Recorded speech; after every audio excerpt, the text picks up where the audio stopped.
चलो जनाब उतरो जी। हादी दी किताबां आ गई। हादी साहब बड़े खुश ने कि अज मेरी किताबां जिहड़ियां ने आ गई। क्यों जी? चलो जी। अंजामे गुलस्तां क्या होगा, हर शाख पे उल्लू बैठा है। अस्सलाम वालेकुम दोस्तों। शुरू अल्लाह के नाम तो जड़ा बड़ा मेहरबान नहायत रहम करने वाला है, जड़ा जमीनों आसमान का मालक है, जिहदी इजाजत तो बगैर कोई पता हरकत नहीं कर सकता। कौन कह दे ते दुनिया के सारे काम हो जान। मैं तुहाडा दोस्त सुल्तान शेख, पंजाब के बड़े खूबसूरत संती शहर सियालकोट तो तुसीं वेखण दे हो मेरा यूट्यूब चैनल और फेसबुक पेज अपना पंजाबी व्लॉग। अलहमदुल्ला जी, हादी हो गया पास ते हादी चला गया जी ग्रेड 5 यानी 5वीं क्लास दे विच हादी चला गया। ते असीं लैके आए जी हादी दी स्कूल तो बुक्स, ते हादी दी स्कूल दी बुक्स वेखने जी किहड़ी किहड़ी हादी नूं क्लास 5 दे विच बुक जिहड़ी इहनूं लगी है। पहले नंबर ते जी हादी दी इंग्लिश ग्रामर, उस तो बाद जी मुआशरती उलूम, उर्दू क्वेश्चन वैसे हुण जी बच्चा पढ़दा क्लास 5 दे विच ते मेरा ख्याल कहंदा इहदा ते कोई तुक ही नहीं बनदा कोई भी। ऐ ते हमें बच्चों के उत्ते अजाफी एक बोझ जिहड़ा ना किताबां दा आयो वे एक दफ़ा लिखनी ते बच्चे नूं जनाब दोबारा खत्म। ते बच्चों की तो राइटिंग गई अपना 5वीं क्लास में माशाअल्लाह इंप्रूव काफ़ी कर जाती है। उस तो बाद जी नाजरा कुरान मजीद ते कीमत दी जिहड़ी ना किसे पासे कोई नहीं। ते बच्चों के उत्ते इस वेले जिहड़ा ना महंगाई का बंब जिहड़ा ना वो जनाब तलीम के जरिए मुसलत किया जा रहा है। यह जनाब इंग्लिश अफाक कंपनी दे। उस बाद जी नूर जुहा उर्दू कादिन शाह। उस बाद जी स्केल अप इस्लामियात, स्केल अप मैथेमैटिक्स, ते उस तो बाद जी डिस्कवर साइंस। फिर आ गई जी कहकशां उर्दू, नाल फीस कार्ड ते नाल होमवर्क डायरी।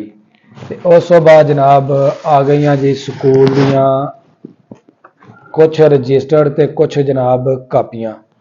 ते यह लैके आए जी असी। ते हुण जिहड़ी गल तुहाडे नाल करनी वो स्पैशल है वे कि पाकिस्तानी अवाम जिहड़ी है ना वो पहले ही महंगाई की चक्की दे विच जिहड़ी ना पिसन रही है। कदी अवाम के उत्ते बिजली का बंब जिहड़ा ना वो गिराया जाता है, कदी आटे का बहरान पैदा किया जाता है, कदी गैस महंगी की जाती है, कदी खुरदोनोश की जिहड़ी अशिया होंदियां उन्हां दे जनाब महंगाई की जाती है। ते अवाम पहलां तो परेशान है। ते रही गई कसर जिहड़ी है ना वो प्राइवेट तलीमी अदारे जिहड़े ने ना वो हुण कड्ढण डे ने। बच्चों ने बहुत ज़्यादा महंगिया किताबां पूरे पाकिस्तान दे विच हाल है, एक जगह के उत्ते नहीं, एक जगह का रोना नहीं। बहुत महंगिया किताबां 5-5 10-10 हज़ार रुपया एडमिशन फीस की मद दे विच। ते इस महंगाई के दौर दे विच गरीब आवाम जिहड़ी वो किधर जाए। यह मेरा तमाम प्राइवेट स्कूलों के नाल मेरा सवाल है। हुकूमत पाकिस्तान अगे, हुकूमत पंजाब के अगे भी सवाल है कि गरीब आवाम का की ख्याल रखा गया है। बड़े सारे तलीमी अदारे ने, प्राइवेट तलीमी अदारे जिहड़े बेलौस मुल्क की खिदमत कर रहे हैं, और बहुत सारे ऐसे तलीमी अदारे ने जिहड़े तलीम के नाम के उत्ते सवालिया निशान है, तलीम के नाम के उत्ते आवाम नूं जिहड़े ने लुटते हैं मुख्तलिफ बेमायनी ते बेतुकियां किताबां लगा के।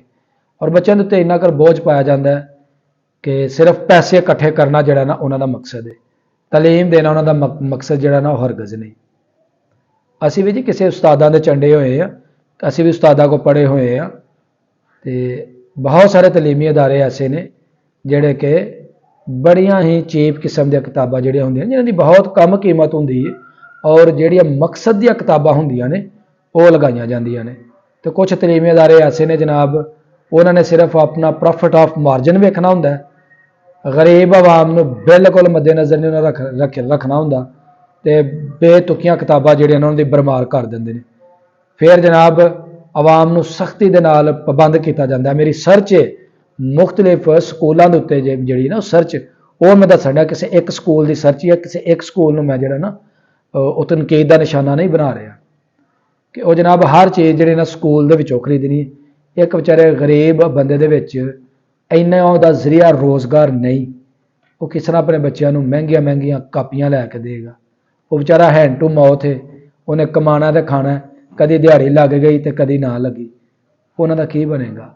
ਉਹਨਾਂ ਦਾ ਵੀ ਦਿਲ ਕਰਦਾ ਸੀ ਆਪਣੇ ਬੱਚਿਆਂ ਨੂੰ ਤਾਲੀਮ ਦਿਲਵਾਈਏ, ਲੇਕਿਨ ਖੁਦਾਰਾ ਉਹਨਾਂ ਗਰੀਬ ਲੋਕਾਂ ਦਾ ਖਾਸ ਖਿਆਲ ਰੱਖੋ ਜਿਨ੍ਹਾਂ ਦਾ ਸ਼ੌਕ ਹੈ ਕਿ ਬੱਚਿਆਂ ਨੂੰ ਤਾਲੀਮ ਦਿਲਵਾਣੀ ਹੈ। ਨਬੀ ਪਾਕ ਸੱਲੱਲਾਹੁ ਅਲੈहि ਵਸੱਲਮ ਦਾ ਫਰਮਾਨ ਹੈ ਕਿ ਇਲਮ ਹਾਸਲ ਕਰੋ ਮਾਂ ਦੀ ਗੋਹ ਤੋਂ ਲੱਗ ਕੇ ਤੇ ਲਾਹ ਤੱਕ। ਤੇ ਹੁਣ ਪ੍ਰਾਈਵੇਟ ਸਕੂਲਾਂ ਵਾਲਿਆਂ ਨੇ ਇਹ ਜਨਾਬ ਆਪਣਾ ਵਤੀਰਾ ਬਣਾ ਲਿਆ ਕਿ ਨਬੀ ਪਾਕ ਸੱਲੱਲਾਹੁ ਅਲੈहि ਵਸੱਲਮ ਦੇ ਜਿਹੜੇ ਨਾ ਉਹਨਾਂ ਇਸ ਫਰਮਾਨ ਦੇ ਉੱਤੇ ਕਰਨਾ ਹੈ ਅਮਲ, ਤੇ ਅਸੀਂ ਜਨਾਬ ਮਾਰਨੇ ਨੇ ਡਾਕੇ। ਇਹ ਮੁਲਕ ਦੇ ਨਾਲ ਗਰੀਬ ਆਵਾਮ ਦੇ ਨਾਲ ਜ਼ਿਆਦਤੀ ਹੈ। ਉਹਨਾਂ ਨੂੰ ਪਤਾ ਕਿ ਆਵਾਮ ਨੂੰ ਜਿਹੜਾ ਨਾ ਪੜ੍ਹਾਉਣਾ ਤੇ ਨਾ ਜ਼ਰੂਰ ਹੈ, ਤੇ ਜਿਨ੍ਹਾਂ ਦੇ 4-4 5-5 ਬੱਚੇ ਨੇ ਵਿਚਾਰੇ ਕਿੱਥੋਂ ਫੀਸਾਂ ਅਫੋਰਡ ਕਰਨ ਦੇ, ਕਿੱਥੋਂ ਇਹਨਾਂ ਬੱਚਿਆਂ ਦਾ 20-25 ਹਜ਼ਾਰ ਜਿਹੜੇ ਨੇ ਦਾਖਲੇ ਜਮ੍ਹਾਂ ਕਰਵਾਉਣ ਦੇ। ਤੇ ਲੋਕਾਂ ਨੂੰ ਵੀ ਇਹ ਚਾਹੀਦਾ ਵੇ ਕਿ ਆਪਣੇ ਬੱਚਿਆਂ ਨੂੰ ਅੱਛੇ ਜਿਹੜੇ ਤਲੀਮੀ ਅਦਾਰੇ ਨੇ, ਜਿਹੜੇ ਮੁਖਲਸ ਤਲੀਮੀ ਅਦਾਰੇ ਨੇ, ਉੱਥੇ ਆਪਣੇ ਬੱਚਿਆਂ ਨੂੰ ਦਾਖਲ ਕਰਵਾਓ। ਉਹਨਾਂ ਨੂੰ ਸਮਝੋ ਕਿ ਇਹ ਲੋਕ ਕਿਸ ਕਿਸਮ ਦੇ ਨੇ, ਕਿਆ ਤਲੀਮ ਦੇ ਨਾਂ ਦੇ ਉੱਤੇ ਡਾਕੂ ਬੈਠੇ ਹੋਏ ਨੇ ਜਾਂ ਤਲੀਮ ਦੇ ਮੁਕੱਦਸ ਨਾਂ ਦੇ ਉੱਤੇ ਮਿਹਰਬਾਨ ਬੈਠੇ ਹੋਏ ਨੇ। ਤੇ ਹਕੂਮਤ ਪੰਜਾਬ ਨੂੰ, ਹਕੂਮਤ ਪਾਕਿਸਤਾਨ ਨੂੰ ਇਹਨਾਂ ਸਾਰੇ ਪ੍ਰਾਈਵੇਟ ਤਲੀਮੀ ਅਦਾਰਿਆਂ ਨੂੰ ਇੱਕ ਪਲੇਟਫਾਰਮ ਤੇ ਲਿਆਉਣਾ ਚਾਹੀਦਾ, ਯਕਸਾ ਨਸਾਬੇ ਤਲੀਮ ਹੋਣਾ ਚਾਹੀਦਾ ਵੇ, ਔਰ ਉਸ ਤੋਂ ਬਾਅਦ ਤਲੀਮ ਦੇ ਨਿਜ਼ਾਮ ਨੂੰ ਬਿਹਤਰ ਬਣਾਉਣਾ ਚਾਹੀਦਾ, ਫੀਸਾਂ ਔਰ ਕਿਤਾਬਾਂ ਦਾ ਇੱਕ ਮਿਆਰ ਬਣਾਉਣਾ ਚਾਹੀਦਾ ਤਾਂ ਕਿ ਆਵਾਮ ਆਪਣੇ ਬੱਚਿਆਂ ਨੂੰ ਤਲੀਮ ਜਿਹੜੀ ਹੈ ਉਹ ਹਾਸਲ ਕਰਵਾ ਸਕਣ, ਜ਼ੇਵਰ ਤਲੀਮ ਤੋਂ ਆਰਾਸਤਾ ਕਰਵਾ ਸਕਣ ਔਰ ਪਾਕਿਸਤਾਨੀ ਮੁਆਸ਼ਰਤ ਦੇ ਵਿੱਚ ਆਪਣਾ ਬਿਹਤਰ ਕਿਰਦਾਰ ਅਦਾ ਕਰ ਸਕਣ। ਤੇ ਅਗਰ ਇਹਨਾਂ ਦੇ ਉੱਤੇ ਕੰਮ ਨਾ ਹੋਇਆ ਤੇ ਇਹ ਪਾਕਿਸਤਾਨ ਦੇ ਵਿੱਚ ਤਲੀਮੀ ਅਦਾਰਿਆਂ ਦੇ ਉੱਤੇ ਇੱਕ ਸਵਾਲੀਆ ਨਿਸ਼ਾਨ ਹੈ।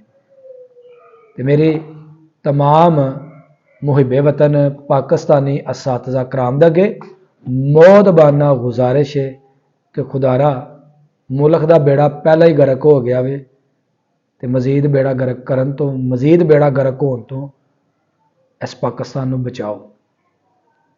हर इंसान को पाकिस्तान की बेहतरी वास्ते, पाकिस्तान की फलाह वास्ते, आवाम की बेहतरी वास्ते, आवाम की फलाह वास्ते ज़्यादा तो ज़्यादा काम करना चाहिए ताकि कोई भी जेवर तलीम तो महरूम ना रह सकन।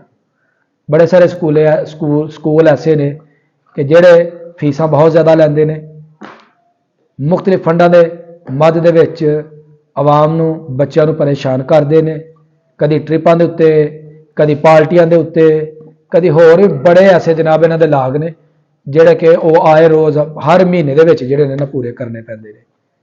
ਉਹਨਾਂ ਦੇ ਉੱਤੇ ਵੀ ਬੜਾ ਵੱਡਾ ਸਵਾਲੀਆ ਨਿਸ਼ਾਨ ਹੈ ਕਿ ਅਸੀਂ ਤੁਹਾਨੂੰ ਇੰਨੇ ਖਰਚੇ ਦੇਨੇ ਆ, ਆਵਾਮ ਇੰਨੇ ਤੁਹਾਡੇ ਖਰਚੇ ਬਰਦਾਸ਼ਤ ਕਰਦੀ ਹੈ ਤੇ ਤੁਸੀਂ ਕੀ ਸਹੂਲਤਾਂ ਬੱਚਿਆਂ ਨੂੰ ਦਿੰਦੇ। ਇੱਥੋਂ ਤੱਕ ਅਸਾਂ ਸਰਚ ਕੀਤੀ ਹੈ ਕਿ ਤਲੀਮੀ ਅਦਾਰਿਆਂ ਦੇ ਇੰਤਹਾਈ ਗੰਦੇ ਤਰੀਨ ਵਾਸ਼ਰੂਮ, ਗਰਮੀਆਂ ਦੇ ਵਿੱਚ ਕੋਈ ਸਹੂਲਤਾਂ ਨਹੀਂ, ਲਾਈਟ ਤੋੜ ਗਈ ਹੈ, कोई जनरेटर UPS का कोई मुतबादल बंदोबस्त नहीं। अपने आप में भी ठीक करना चाहिए तो जी आवाम है उन्होंने भी तलीमी अदारियां दे नाल कोऑपरेट करना चाहिए। जोड़े तलीमी अदारे कमज़ोर ने उन्होंने मजबूत करना चाहिए, इस निज़ाम को मजबूत करना चाहिए। मकसद पैसा कमाना नहीं होना चाहिए, मकसद आवाम की खिदमत करना होना चाहिए कि अल्लाह ने मैनू हिम्मत दी है तो मैं इंशाअल्लाह इस आवाम की खिदमत जरूर करांगा। साथियों गल इंज एक दिन मर जाना, कबर च चलिया जाना, ना कबर दे विच शॉपिंग मॉल ने तो ना ही कफन नूं कोई जेबां ने। ते रब ने अगर इज्जत दी है तो उस इज्जत नूं होर वधाना चाहिए, कभी घटाना नहीं चाहिए। उम्मीद करांगा सारे दोस्तों नूं मेरी वीडियो चंगी लगी होएगी। अगर वीडियो चंगी लगी होए तो अपनी राय जरूर देनी है और किसी को मेरा मकसद टारगेट करना या हिट करना नहीं, सिर्फ तलीमी निज़ाम को बेहतर करने की एक कोशिश है कि साढ़े मुल्क का तलीमी निज़ाम बेहतर हो जाए ਸਾਡੇ ਮੁਲਕ ਦੇ ਦੂਸਰੇ ਅਦਾਰੇ ਬਿਹਤਰ ਹੋ ਜਾਣ, ਕਿਉਂਕਿ ਸਾਨੂੰ ਸਭ ਨੂੰ ਜੀਣ ਦਾ ਹੱਕ ਹੈ ਤੇ ਸਭ ਨੂੰ ਇਸ ਮੁਲਕ ਦੇ ਵਿੱਚ ਆਜ਼ਾਦੀ ਦਾ ਹੱਕ ਹੈ। ਆਵਾਮ ਦੀ ਖਿਦਮਤ ਕਰਨ ਦਾ ਦਿਲ ਦੇ ਵਿੱਚ ਤਹਈਆ ਕਰ ਲਵੋ ਤਾਂ ਕਿ ਮੁਲਕ ਖੁਸ਼ਹਾਲੀ ਦੀ ਤਰਫ ਗਾਮਜ਼ਨ ਹੋ ਜੇ। ਇਹਨਾਂ ਲਫ਼ਜ਼ਾਂ ਦੇ ਨਾਲ ਮੈਨੂੰ ਦੇਵੋ ਇਜਾਜ਼ਤ।